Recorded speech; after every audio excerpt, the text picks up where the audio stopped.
de la Iglesia en el mundo, que es la Gaudium et Spes, se reserva esta referencia al pecado. Creado por Dios en la justicia, el hombre, sin embargo, por instigación del demonio, en el propio exordio de la historia, o sea, en los inicios de la historia, abusó de su libertad, levantándose contra Dios y pretendiendo alcanzar su propio fin al margen de Dios.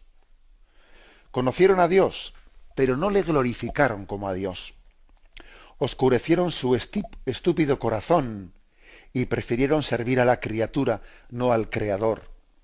Lo que la revelación nos dice coincide con la experiencia. El hombre, en efecto, cuando examina su corazón, comprueba su inclinación al mal y se siente anegado por muchos males que no tienen su origen en el Creador.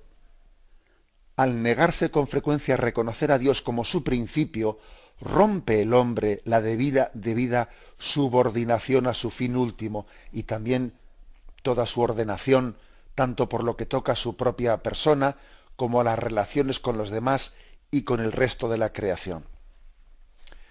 Bueno, este punto fijaros que la Gaudium et Spes es una de las constituciones del concilio en las que la Iglesia más esfuerzo hizo en el Concilio Vaticano II de ver cómo se posiciona pues, la Iglesia y cómo se entiende en medio de este mundo, en el diálogo con este mundo.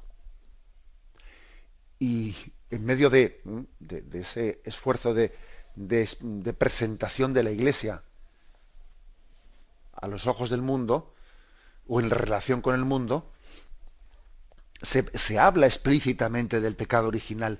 No podía dejar de hablarse de él.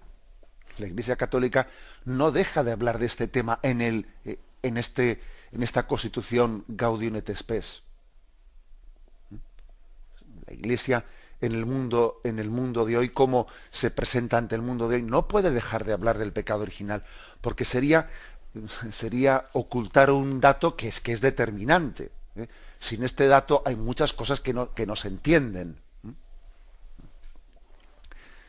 Por lo tanto, es un error el pensar que una presentación moderna de la vida de la Iglesia o de la vida espiritual pueda obviar, pueda prescindir del tema del pecado original, ¿no? Vamos cojos. Estamos hurtando un tema sin el cual va a haber algo que quede sin explicación. Fijaros que dice aquí el Concilio Vaticano II, que es que incluso desde el punto de vista experiencial, cuando examinamos nuestro corazón, comprobamos que existe una inclinación al mal. Y comprobamos que existe un poder del pecado en nosotros. Y un poder del pecado en la humanidad. ¿Que es un misterio el tema del pecado original? ¿Cómo lo explicamos? Sí, pero más misterio todavía es la explicación de nuestra propia vida y nuestro propio desorden sin el pecado original. Misterio será el pecado, pero desde luego, pretender explicar esta vida sin hacer ninguna referencia al desorden introducido por el pecado, la verdad es que es todavía mayor misterio. Y en este punto del catecismo explica el pecado original como un negarse a reconocer a Dios como principio y fundamento último. Cuando el hombre no reconoce en Dios la razón de su existencia y está buscándola equivocadamente, en otros lugares, o pretende que lo que es medio sea fin y lo que sea fin pase a ser medio, entonces se produce, ¿no?, un desorden muy grande. El pecado original es también presentado aquí como un desnortamiento, un estar desnortado, perder conciencia del para qué he sido creado. Bueno, iremos poco a poco, ¿no?, expresándolo, pero aquí estamos hablando de las consecuencias que vemos del pecado original en nosotros.